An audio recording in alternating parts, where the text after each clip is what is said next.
പലപ്പോഴും നമ്മൾ എന്തിനും ഏതിനും മനുഷ്യനെ ആശ്രയിക്കുന്ന ഒരു സ്വഭാവം നമുക്കുണ്ട്. നമ്മൾ പലപ്പോഴും പല കാര്യങ്ങളും ചെയ്യാൻ, പല കാര്യങ്ങളും ജീവിതത്തിൽ നടത്തി എടുക്കാൻ, പല കാര്യങ്ങളും നമ്മുടെ ജീവിതത്തിൽ ആയിത്തീരാൻ, നമ്മൾ ഒരു മേഖലയിൽ എത്താൻ, ഒരു സാഹചര്യത്തിൽ നമ്മൾ അനുഗ്രഹം അനുഭവിക്കാൻ മനുഷ്യരെ ലക്ഷ്യം വെക്കുന്ന ഒരു സ്വഭാവം നമ്മുടെ എല്ലാവരുടെയും ജീവിതത്തിലുണ്ട്. എന്നാൽ അത് 90% ഭാഗവും മനുഷ്യനിൽ ആശ്രയിച്ചതുകൊണ്ട് മനുഷ്യൻ നമ്മളെ തിരസ്കരിക്കുകയും ഒറ്റപ്പെടുത്തുകയും നമ്മളെ വെറുക്കുകയും മാറ്റി നിർത്തുകയും ചെയ്യുന്ന ഒരു മനോഭാവം നമ്മൾ അനുഭവിച്ചിട്ടുണ്ട്. അത് നിമിത്തം നിരാശകളും പ്രയാസങ്ങളും ബുദ്ധിമുട്ടുകളും നമ്മുടെ ജീവിതത്തിൽ കടന്നു വന്നിട്ടുമുണ്ട്. പ്രിയരെ, വേദപുസ്തകം പറയുന്നത് എന്താണ്? മനുഷ്യനിൽ ആശ്രയിച്ചാൽ എത്രമാത്രം അനുഗ്രഹങ്ങളും വിടുതലും ഉണ്ടാകും എന്നാണ് വേദപുസ്തകത്തിൽ പറയുന്നത്. ഈ സന്ദേശം മുഴുവനും നിങ്ങൾ കേൾക്കുക. മനുഷ്യനിലാണ് നിങ്ങൾ ആശ്രയിക്കുന്നതെങ്കിൽ ഇന്ന് അതിനൊരു വിടുതൽ കിട്ടാൻ ദൈവം നിങ്ങൾക്ക് ഒരു വഴി കാണിച്ചു തരികയാണ് ഈ സന്ദേശത്തിൽ കൂടെ. നമുക്ക് ആധാരമായി സങ്കീർത്തനം 146 അതിൻ്റെ 3-4 വാക്യങ്ങൾ ഞാൻ വായിച്ച് കേൾപ്പിക്കാം. എന്നെ നിങ്ങൾ ശ്രദ്ധിക്കുക. അവിടെ എഴുതിയിരിക്കുന്നത് ഇങ്ങനെയാണ്: നിങ്ങൾ പ്രഭുക്കന്മാരിൽ ആശ്രയിക്കരുത്, സഹായിപ്പാൻ കഴിയാത്ത മനുഷ്യപുത്രനിലും അരുത്. അവന്റെ ശ്വാസം പോകുന്നു, അവൻ മണ്ണിലേക്ക് തിരിയുന്നു, അന്ന് തന്നെ അവന്റെ രൂപഗുണങ്ങൾ നശിക്കുന്നു. അടുത്ത 5-ാം വാക്യത്തിൽ എഴുതിയിരിക്കുന്നത് ഇങ്ങനെയാണ്: യാക്കോബിന്റെ ദൈവം സഹായമായി, തൻ്റെ ദൈവമായ യഹോവയിൽ ആശ്രയമുള്ളവൻ ഭാഗ്യവാൻ. ഈ 146-ാം സങ്കീർത്തനത്തിൽ 3, 4, 5 വാക്യങ്ങളിൽ സങ്കീർത്തനക്കാരൻ വ്യക്തമായി അവിടെ എഴുതിയിട്ടുണ്ട്, നാം ആരെ ആശ്രയിക്കണം, ആരെ ആശ്രയിക്കരുത്. ഭക്തൻ പറയുകയാണ്, മനുഷ്യന്റെ ശ്വാസം ഇന്നല്ലെങ്കിൽ നാളെ നിന്നുപോകും, അവൻ മണ്ണിലേക്ക് തിരിയും. കാരണം മണ്ണിൽ നിന്നാണ് മനുഷ്യനെ എടുത്തത്. ഏദൻ തോട്ടത്തിൽ ദൈവം എല്ലാ ചരാചരങ്ങളെ സൃഷ്ടിപ്പുകളെ ഒക്കെ നടത്തിയതിനു ശേഷം 6-ാം ദിവസം ദൈവം നിലത്തെ പൊടി കൊണ്ട് ഒരു മനുഷ്യരൂപം ഉണ്ടാക്കി. വേദപുസ്തക ഭാഷയിൽ പറഞ്ഞാൽ തൻ്റെ സാദൃശ്യത്തിലും സ്വരൂപത്തിലും ദൈവം മനുഷ്യനെ ഉണ്ടാക്കി. ആ ഉണ്ടാക്കപ്പെട്ട ആ പ്രതിമ അല്ലെങ്കിൽ ആ രൂപത്തിന്റെ മൂക്കിൽ ദൈവം തന്നെ തൻ്റെ ശ്വാസം ഊതിക്കയറ്റി. അപ്പോൾ ആ മണ്ണുകൊണ്ടുണ്ടാക്കിയ ആ പ്രതിമ എന്ത് ചെയ്തു? ജീവനുള്ള ദേഹിയായി എഴുന്നേറ്റ് വന്നു. അപ്പം മണ്ണിൽ നിന്നാണ് മനുഷ്യനെ ഉണ്ടാക്കിയത് എന്ന് ഉൽപ്പത്തിയിലും അപ്പോൾ തന്നെ ഇവിടെയും സങ്കീർത്തനക്കാരൻ വ്യക്തമായിട്ട് പറയുന്നു. അതുകൊണ്ട് സങ്കീർത്തനക്കാരൻ കുറച്ചുകൂടെ ഒന്ന് ഊന്നി പറയുകയാണ്, മനുഷ്യൻ മണ്ണിലേക്ക് എന്ത് ചെയ്യുന്നു? തിരിയുന്നു. എവിടേക്ക് വന്നു? അവിടേക്ക് തന്നെ തിരിയുന്നു. അന്ന് തന്നെ അവന്റെ രൂപഗുണങ്ങൾ മാറുന്നു. കണ്ണും മൂക്കും വായും നാക്കും ത്വക്കും എല്ലാം എന്ത് ചെയ്യുന്നു? അഴുകുന്നു. അത് മണ്ണിനോട് ലയിച്ചു ചേരുന്നു, പുഴുവെടുക്കുന്നു. ഇന്ന് കാണുന്ന ഈ സുന്ദരമായ മുഖമൊന്നും പിന്നെ കാണാൻ പറ്റില്ല. അതെല്ലാം അവിടെ നശിക്കുകയാണ്. നിരൂപ ഗുണങ്ങൾ നോക്കിക്കേ, ആ ഗുണങ്ങൾ നിരൂപിക്കപ്പെടുന്ന കാര്യങ്ങൾ എല്ലാം അവിടെ നശിച്ചു പോകുകയാണ്. 10, 50, 60, 30, 20 വർഷം സൂക്ഷിച്ച അവന്റെ ആയുസ്, ആരോഗ്യവും സൗന്ദര്യവും അവിടെ തീർന്നു പോകുന്നു. അവന്റെ പണം അതോടെ അവസാനിക്കുന്നു, അവന്റെ സ്ഥാനം അവിടം കൊണ്ട് അവസാനിക്കുന്നു, അവന്റെ മാനം അവിടം കൊണ്ട് അവസാനിക്കുന്നു, അവന്റെ ശരീരം അവിടം കൊണ്ട് അവസാനിപ്പിക്കുന്നു. പക്ഷേ ആ മനുഷ്യന്റെ ശ്വാസം നിന്നു പോകുമ്പോൾ 2 കാര്യങ്ങൾ അവിടെ സംഭവിക്കുകയാണ്. ഒന്ന്, മണ്ണിലേക്ക് മനുഷ്യൻ തിരിയുന്നു, അവന്റെ രൂപഗുണങ്ങൾ നശിച്ചു പോകുകയും ചെയ്യുന്നു. അതുകൊണ്ട് സങ്കീർത്തനക്കാരൻ ഈ 146-ാം സങ്കീർത്തനത്തിൽ 3-ാമത്തെ വാക്യത്തിൽ പറയുകയാണ്, നിങ്ങൾ പ്രഭുക്കന്മാരിൽ ആശ്രയിക്കരുത്, സഹായിപ്പാൻ കഴിയാത്ത മനുഷ്യപുത്രന്മാരിൽ നിങ്ങൾ എന്ത് ചെയ്യരുത്? ആശ്രയിക്കരുത്. നിങ്ങളുടെ മക്കളുടെ ഒരു ഭാവി കാര്യം, ഒരു ജോലി കാര്യം, ഒരു ഇന്റർവ്യൂവിന്റെ കാര്യം, ഒരു പഠനത്തിന് അഡ്മിഷൻ കിട്ടുന്ന കാര്യം, നമ്മൾ എങ്ങോട്ട് ആദ്യം ഓടുന്നേ? മനുഷ്യന്റെ മുമ്പിലോട്ടാ. നമുക്ക് എന്തെങ്കിലും സാമ്പത്തിക കാര്യം അല്ലെങ്കിൽ മറ്റെന്തെങ്കിലും ഒരു ഭൗതിക കാര്യം നമുക്കുണ്ടാകണമെങ്കിൽ നമ്മൾ എങ്ങോട്ടാ ഓടുന്നത്? ഞാൻ ഉൾപ്പെടെ മനുഷ്യന്റെ മുമ്പിലോട്ടാണ്. ഇന്നയാളൊന്ന് സഹായിച്ചിരുന്നെങ്കിൽ, ഇന്നയാളിന്റെ വീട്ടിൽ വന്നിരുന്നെങ്കിൽ, ഇന്നയാൾ എന്നെ ഒന്ന് സ്പോൺസർ ചെയ്തിരുന്നെങ്കിൽ എന്നൊക്കെ നമ്മൾ ചിന്തിച്ചിട്ടില്ലേ? എന്തുകൊണ്ടാണ്? മനുഷ്യരിൽ നിന്ന് പ്രതീക്ഷിക്കുന്ന ഒരു മനോഭാവം നമ്മുടെ എല്ലാവരുടെയും അകത്തുണ്ട്. എന്നാൽ വേദപുസ്തകത്തിൽ വ്യക്തമായിട്ട് പറയുന്നു, നിങ്ങൾ മനുഷ്യരിൽ ആശ്രയിക്കരുത്. മനുഷ്യൻ സ്വാർത്ഥരാണ്, അവന് ഏകാധിപതിയാണ്, അവന്റെ കാര്യങ്ങൾക്ക് വേണ്ടി എന്തും ചെയ്യുന്ന ഒരു സ്വഭാവ വിശേഷ ഗുണമുള്ള ഒരു പൈതൃകമാണ് മനുഷ്യൻ്റെത്. എന്നാൽ മനുഷ്യനിൽ ആശ്രയിച്ചാൽ നമ്മൾ ലജ്ജിച്ചു പോകും, മനുഷ്യനിൽ ആശ്രയിച്ചാൽ നമ്മൾ തകർന്നു പോകും, മനുഷ്യനിൽ ആശ്രയിച്ചാൽ നമ്മൾ പരാജയപ്പെട്ടു പോകും. അതുകൊണ്ട് വേദപുസ്തകത്തിൽ ശക്തമായിട്ട് പറയുന്നു, മൂക്കിലെ ശ്വാസം പോകുന്ന, രൂപഗുണങ്ങൾ നശിച്ചു പോകുന്ന, മണ്ണിനോട് തിരികെ ചേരുന്ന മനുഷ്യനിൽ നിങ്ങൾ ഒരിക്കലും എന്ത് ചെയ്യരുത്? ആശ്രയിക്കരുത്. പകരം നിങ്ങൾ ആരെ ആശ്രയിക്കണം? സങ്കീർത്തനക്കാരൻ വ്യക്തമായിട്ട് 5-ാം വാക്യത്തിൽ പറയുകയാണ്, യാക്കോബിന്റെ ദൈവം സഹായമായി. നോക്കുക, എന്നെയും നിങ്ങളെയും സഹായിക്കാൻ ഈ ഭൂമിയിൽ മനുഷ്യനേക്കാൾ ഏറ്റവും നല്ലത് യാക്കോബിന്റെ ദൈവമാണ്, ഇസ്രായേലിന്റെ ദൈവമാണ്. അതുകൊണ്ട് വേദപുസ്തകത്തിൽ വായിക്കുന്നു, യാക്കോബിന്റെ ദൈവം, ആമേൻ, ഇസ്രായേലിന്റെ ദൈവം എന്ന് വിളിക്കുമ്പോൾ അവിടെ വ്യക്തമായിട്ട് പറയുക, ഇസ്രായേലിന്റെ ദൈവം ഉറങ്ങുന്നില്ല, മയങ്ങുന്നില്ല. അതെ, യാക്കോബിന്റെ ദൈവം മയങ്ങുകയില്ല, ഉറങ്ങുകയില്ല. തൻ്റെ ഭക്തന്മാർക്കോ അവൻ ഉറക്കത്തിൽ കൊടുക്കുന്നു. നോക്കുക, ഉറങ്ങാതെ, മയങ്ങാതെ, ക്ഷീണിച്ചു പോകാതെ തൻ്റെ ഭക്തന്മാരായ നമ്മൾ ഉറങ്ങിക്കിടക്കുമ്പോൾ നാളേക്ക് വേണ്ടത് ദൈവം നമുക്ക് വേണ്ടി അവിടെ കരുതി വെക്കുകയാണ്. നമുക്ക് വേണ്ടി ദൈവം അവിടെ ഒരുക്കി വെക്കുകയാണ്. ഈ ദൈവത്തിന്റെ പ്രത്യേകത കണ്ടോ? നമ്മൾ അങ്ങോട്ട് ചോദിക്കാതെ തന്നെ, അങ്ങോട്ട് ചെന്ന് തരണേ എന്ന് പറയുന്നതിനേക്കാൾ മുമ്പ് തന്നെ ഇങ്ങോട്ട് നമ്മുടെ ആവശ്യങ്ങൾ അറിഞ്ഞ് അതാത് സമയങ്ങളിൽ വേണ്ട ഓക്സിജനും ആഹാരവും വെള്ളവും വസ്ത്രവും എല്ലാം ദൈവം തന്ന്, എന്തെങ്കിലും നമ്മൾ മണിക്കൂറും സെക്കൻഡും കൊണ്ട് ചോദിച്ചാണോ വാങ്ങിക്കുന്നത്? അല്ല, ദൈവം അതാത് സമയങ്ങളിൽ തന്ന് ദൈവം നമ്മളെ പോറ്റുകയാണ്. നമ്മളൊരു കാര്യം ചെയ്യാൻ ഒരു മനുഷ്യനെ ആശ്രയിച്ച് നോക്കൂ, അവന്റെ പുറകെ നടക്കണം. കഴിഞ്ഞ ദിവസം ഒരു കാര്യം ചെയ്യാൻ വേണ്ടി ഒരു മനുഷ്യനെ ഞാൻ കാര്യം ഏൽപ്പിച്ചു. അതൊന്ന് പൂർത്തിയാക്കാൻ വേണ്ടി പുറകെ നടക്കുക. ഒരു 100 കോള് ചെയ്ത് കാണും, ഫോൺ ചെയ്ത് കാണും, ഒന്ന് വന്നാട്ടെ, ചെയ്താട്ടെ. എന്താ കാര്യം? നമ്മൾ മനുഷ്യരിലാണ് ആശ്രയിക്കുന്നത്. പക്ഷെ ദൈവത്തിൽ നമ്മൾ ആശ്രയിച്ചാലുള്ള ഗുണം എന്താ ചോദിച്ചാൽ, പുറകെ നടക്കേണ്ട കാര്യമില്ല. നമുക്ക് അതതിന്റെ സമയത്ത്, അതാത് സമയത്തിനുള്ളിൽ ദൈവം അത് ചെയ്തു തരും. അതുകൊണ്ട് നമ്മുടെ ദൈവത്തിൽ നിങ്ങൾ ആശ്രയിക്കുക. നിങ്ങൾക്കൊരു ജോലി വേണോ? ദൈവത്തിൽ ആശ്രയിക്കുക. നിങ്ങൾക്കൊരു അഡ്മിഷൻ വേണോ? ദൈവത്തിൽ ആശ്രയിക്കുക. നിങ്ങളുടെ കടം മാറണോ? ദൈവത്തിൽ ആശ്രയിക്കുക. നിങ്ങളുടെ കുഞ്ഞുങ്ങളുടെ കല്യാണം നടക്കണോ? ബ്രോക്കറെ അല്ല ആശ്രയിക്കേണ്ടത്, ദൈവത്തിൽ ആശ്രയിക്കുക. നിങ്ങൾക്കൊരു വീട് വേണോ? ദൈവത്തിൽ ആശ്രയിക്കുക. കാരണം 146-ാം സങ്കീർത്തനത്തിൽ അതിന്റെ 5-ാം വാക്യത്തിൽ പറയുകയാണ്, യഹോവയിൽ പ്രത്യാശയുള്ളവർ ഭാഗ്യവാനാണെന്ന്. നമ്മൾ ആരാണ്? ഭാഗ്യവാന്മാരാണ്.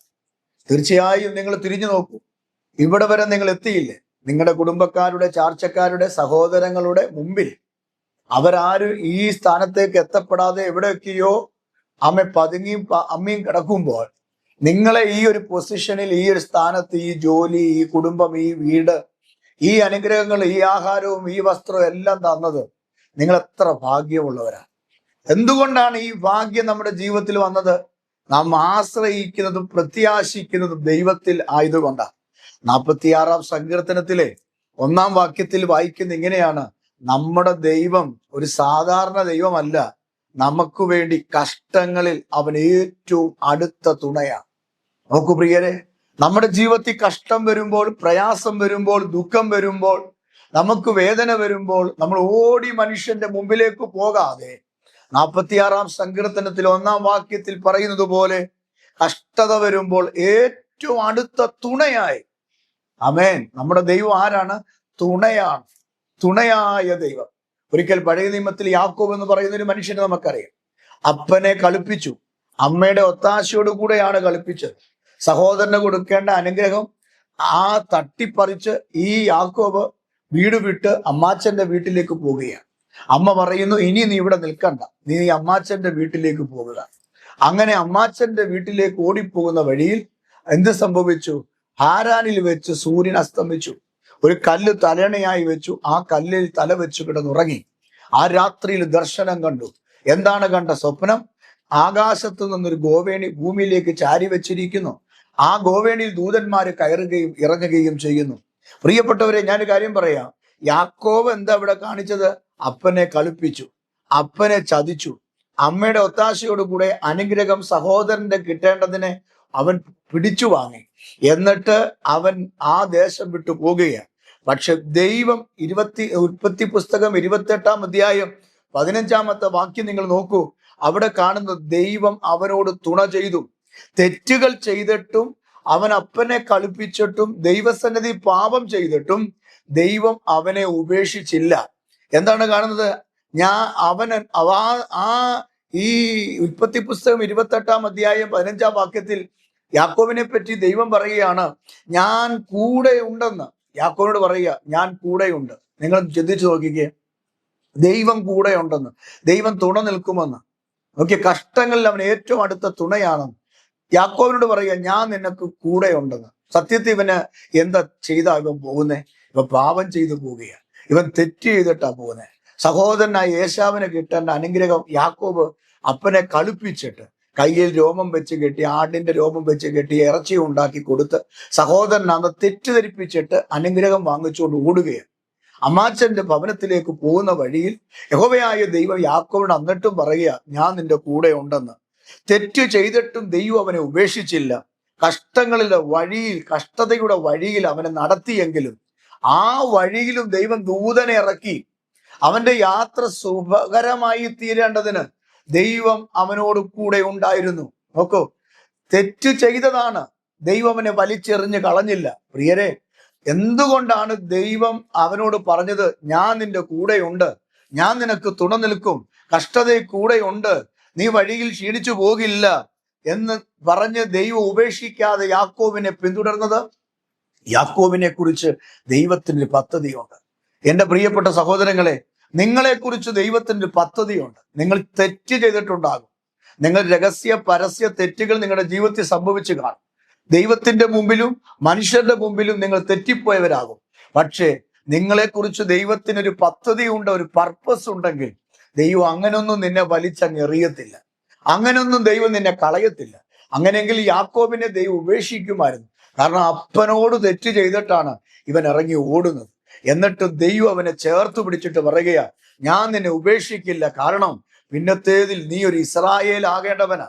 ഇന്ന് രാവിലെ എന്നെ സന്ദേശം കേൾക്കുന്ന പ്രിയപ്പെട്ടവരോട് ഞാൻ പറയാം, മനുഷ്യരിൽ ആശ്രയിക്കാതെ ദൈവത്തിൽ നീ ആശ്രയിച്ചാൽ ജീവിതത്തിലെ എത്ര കുറവുകളും തെറ്റുകളും ജീവിതത്തിൽ സംഭവിച്ചിട്ടുണ്ടെങ്കിലും ഉപേക്ഷിക്കാതെ നിന്നെ ചേർത്ത് പിടിച്ച്, ആ കുറവോട് നിന്നെ ചേർത്ത് പിടിച്ച്, ആ ബലഹീനതയോട് കൂടെ നിന്നെ ചേർത്ത് പിടിച്ച്, പാപത്തെ വെറുക്കുന്ന, ഭാവിയെ സ്നേഹിക്കുന്ന കർത്താവ് നിന്നെ സഹായിക്കും. അതുകൊണ്ട് മനുഷ്യരിൽ ആശ്രയിക്കാതെ ദൈവത്തിൽ ആശ്രയിക്കുക. നാമും ദൈവത്തിൽ ആശ്രയിച്ചാൽ ദൈവം നമ്മുടെ സ്ഥിതിക്ക് വ്യത്യാസം വരുത്തും. ഇന്ന് രാവിലെ എന്നെ കേൾക്കുന്ന എൻ്റെ പ്രിയപ്പെട്ട സഹോദരങ്ങളോട് ഞാൻ പറയാം, ഏതൊരു കാര്യവും നിനക്ക് സാധിപ്പിച്ചെടുക്കണമെങ്കിൽ, ഏതൊരു കാര്യവും നിനക്ക് അനുകൂലമായി വരണമെങ്കിൽ, ആ ജോലി കിട്ടണമെങ്കിൽ, ആ അവസ്ഥയ്ക്ക് മാറ്റം വരണമെങ്കിൽ, ആ ഞെരുക്കം മാറണമെങ്കിൽ, ആ കാര്യം നിനക്ക് സാധിപ്പിച്ചെടുക്കണമെങ്കിൽ ഈ മണ്ണിലേക്ക് തിരികെ പോകുന്ന മനുഷ്യരോട് നീ ആശ്രയിക്കാതെ, രൂപഗുണങ്ങൾ നഷ്ടപ്പെട്ടു പോകുന്ന, മൂക്കിലെ ശ്വാസം നിന്നു പോകുന്ന മനുഷ്യരുടെ മുമ്പിൽ പോയി കൈനീട്ടി ഓശാനിച്ച് നിൽക്കാതെ പകരം ദൈവസന്നിധിയിൽ നിന്ന് മുട്ടുമടക്കി നോക്കിക്ക്. വായിട്ട് താഴെ ഇരുന്ന് ദൈവത്തോടൊന്ന് കരഞ്ഞേ. വേദപുസ്തകം ഫ്രണ്ടിൽ വെച്ചുകൊണ്ട് മുട്ടലിരുന്നു കൊണ്ട് കർത്താവോട് പറ, കർത്താവേ, എൻ്റെ വിഷയം ഇതാണ്, എൻ്റെ കുഞ്ഞുങ്ങളുടെ വിഷയം ഇതാണ്, എൻ്റെ കുടുംബത്തിന്റെ വിഷയം ഇതാണ്. എനിക്ക് ഈ ഭൂമിയിൽ മനുഷ്യരിൽ ആശ്രയിക്കാൻ വകയില്ല. ആശ്രയിച്ചിട്ടും കാര്യമില്ല. അവരാരും എൻ്റെ കാര്യങ്ങൾക്ക് വേണ്ടി ഒരു 10 പൈസ മുടക്കത്തില്ല. എനിക്ക് വേണ്ടി അവരൊന്നും ചെയ്യത്തില്ല. എനിക്ക് വേണ്ടി സംസാരിക്കത്തില്ല, വാദിക്കത്തില്ല. ഞാനിവിടെ ഒറ്റപ്പെട്ടവളാണ്, ഒറ്റപ്പെട്ടവനാണ്. എനിക്കാരുമില്ല ദൈവമേ, അങ്ങ് മാത്രമേ എനിക്കുള്ളൂ എന്ന് പറഞ്ഞ് കഷ്ടങ്ങളിൽ ഏറ്റവും അടുത്ത തുണയായി നിൽക്കുന്ന ദൈവം, യാക്കോബ് വഴിയിലായിട്ടും കൈവിടാതെ ചേർത്ത് വെച്ച് ഞാൻ നിന്നോട് കൂടെയുണ്ട് എന്ന് പറഞ്ഞ ദൈവം ഇന്ന് രാവിലെ നിങ്ങളോട് ശക്തമായി ഈ സന്ദേശത്തിൽ കൂടെ പറയുക, ദൈവം നിങ്ങളെ കൈവിട്ടിട്ടില്ല, ദൈവം നിങ്ങളെ ഉപേക്ഷിച്ചിട്ടില്ല. പ്രസവിച്ച അമ്മയും ജന്മം തന്ന അപ്പനും കൂടെ ജനിച്ച സഹോദരങ്ങളും കൈവിട്ട് കാണും. കൂട്ടുകാര് കൈവിട്ട് കാണും, പള്ളിക്കാരും പ്രസ്ഥാനവും നാട്ടുകാരും നിങ്ങളെ കൈവിട്ട് കാണും. ദൈവം കൈവിട്ടിട്ടില്ല കുഞ്ഞെ. ദൈവം കൈവിട്ടിട്ടില്ലാത്തത് കൊണ്ടാണ് ഇന്നും നീ ജീവനോടെ ഇവിടെ ഇരിക്കുന്നത്. ദൈവം കൈവിട്ടിട്ടില്ലാത്തത് കൊണ്ടാണ് ഇന്നും ആയുസ്സോടെയും സന്തോഷത്തോടെയും നീ ഇരിക്കുന്നത്. നല്ല ആഹാരം കഴിക്കുന്നെങ്കിൽ, നല്ല വസ്ത്രം ധരിക്കുന്നെങ്കിൽ, ഇങ്ങനെ നീ ജീവിച്ചിരിപ്പുണ്ടെങ്കിൽ മനുഷ്യര് കൈവിടാഞ്ഞത് കൊണ്ടല്ല. മനുഷ്യരെന്നോ നിന്നെ കൈവിട്ടു. പക്ഷെ ഇന്നും കൈവിടാതെ ദൈവം, കഷ്ടങ്ങളിൽ ഏറ്റവും അടുത്ത തുണയായി കൂടെ ഇരുന്ന ദൈവം നിന്നെ ചേർത്ത് പിടിച്ചത് കൊണ്ടാ ഇന്ന് രാവിലെ നീ ഇങ്ങനെ ആയിരിക്കുന്നത്. അങ്ങനെയാണെങ്കിൽ ഞാൻ ദൈവസന്നിധിയിൽ ഈ സന്ദേശത്തിൽ ഞാൻ പറയട്ടെ, ഒരു കാരണവശാലും മനുഷ്യന്റെ മുഖത്തേക്ക് നിങ്ങൾ നോക്കരുത്. സഹായിപ്പാൻ കഴിയാത്ത മനുഷ്യപുത്രന്മാരിലും ആശ്രയം വെക്കരുത്. പ്രഭുക്കന്മാരിൽ നിങ്ങൾ ആശ്രയിക്കരുത്. ദൈവത്തിന് മാത്രമേ നിങ്ങളുടെ വിഷയത്തിന് പരിഹാരം തരുവാൻ കഴിയൂ. അതുകൊണ്ട് ഏത് കഷ്ടതയിലും നോക്കേണ്ടവന്റെ മുഖത്തേക്ക് നോക്കൂ. അവിടുന്ന് രക്ഷയുണ്ട്, അവിടുന്ന് വിടുതലുണ്ട്. ഈ വചനത്താൽ ദൈവം നിങ്ങളെ അനുഗ്രഹിക്കുമാറാകട്ടെ. ഞാനൊരു വാക്ക് പ്രാർത്ഥിക്കാം. കർത്താവാൻ ദൈവമേ, ഞങ്ങൾ എവിടെ നിൽക്കണം, ആരെ ആശ്രയിക്കണം? ഞങ്ങളോട് പറഞ്ഞ ദൈവിക ദൂതനായി സ്തോത്രം. ഇന്ന് രാവിലെ ഈ മക്കളെ കർത്താവ് അനുഗ്രഹിക്കണം. ഈ സന്ദേശത്തിൽ കൂടെ കർത്താവ് അവരോട് പറഞ്ഞ ദൈവിക ദൂതനായി, ദൈവ ശബ്ദത്തിനായി സ്തോത്രം. ഞങ്ങൾ പലപ്പോഴും ഞങ്ങളുടെ ആവശ്യങ്ങൾക്ക് വേണ്ടി മനുഷ്യരിൽ ആശ്രയിച്ച് മനുഷ്യന്റെ മുഖത്തേക്ക് നോക്കി നിൽക്കുന്ന ഒരു സ്വഭാവമുണ്ട് കർത്താവേ. അവിടുന്ന് പലതും പരാജയപ്പെടുമ്പോൾ ഞങ്ങൾ നിരാശരായി അങ്ങയോട് പോലും പിന്നീട് ഞങ്ങൾ പിറുപിറുക്കുന്ന അവസ്ഥയുണ്ട്. അങ്ങനെയെങ്കിൽ ഇന്ന് രാവിലെ ഞങ്ങൾ കേട്ട വചനത്തിന്റെ മുമ്പിൽ ഞങ്ങളെ ഏൽപ്പിക്കുന്നു. ഞങ്ങൾ അങ്ങയുടെ മുഖത്ത് നോക്കാൻ, അവങ്കിലേക്ക് നോക്കിയവർ പ്രകാശിതരായി, അവരുടെ മുഖം ലജ്ജിച്ചു പോയില്ല. അതേ കർത്താവേ, അങ്ങയുടെ മുഖത്ത് നോക്കിയാൽ ഞങ്ങൾ ലജ്ജിക്കില്ലെന്ന് ഞങ്ങൾക്കറിയാം. അങ്ങയുടെ മുഖത്ത് നോക്കി ജീവിക്കുന്നു. നാളെ നടക്കേണ്ട അത്ഭുതങ്ങൾ ഞങ്ങളുടെ ജീവിതത്തിൽ സംഭവിക്കണം. കൊടുത്തു തീർക്കേണ്ട കടങ്ങൾ കൊടുത്തു തീർക്കാനും, ഞങ്ങൾക്കൊരു ഭവനം പണിയാനും, ഞങ്ങളുടെ കടങ്ങൾ മാറി ഞങ്ങൾ സ്വസ്ഥമായി ജീവിക്കാനും, കർത്താവെ ഞങ്ങളുടെ കുഞ്ഞുങ്ങൾക്ക് വേണ്ടി നല്ലത് കരുതാനും, നല്ല അഡ്മിഷനും നല്ല ജോലിയും ലഭിക്കാനും, ഞങ്ങളുടെ വീടിന്റെ ദാരിദ്ര്യങ്ങളും മാറാനും കർത്താവ് ഞങ്ങളെ സഹായിക്കണം. അങ്ങയുടെ മുഖത്തേക്ക് മാത്രം നോക്കി ഈ ജനത്തെ ഞാൻ അനുഗ്രഹിച്ചു പ്രാർത്ഥിക്കും. യേശുവിൻ നാമത്തിൽ തന്നെ ആമേൻ. ദൈവം നിങ്ങളെ അനുഗ്രഹിക്കുമാറാകട്ടെ. തീർച്ചയായും ഒരത്ഭുതം നിങ്ങളുടെ വീട്ടിൽ നടക്കും. ഒന്നും കൊണ്ട് ഭാരപ്പെടേണ്ട, കർത്താവ് ജീവിക്കുന്നു. ആമേൻ.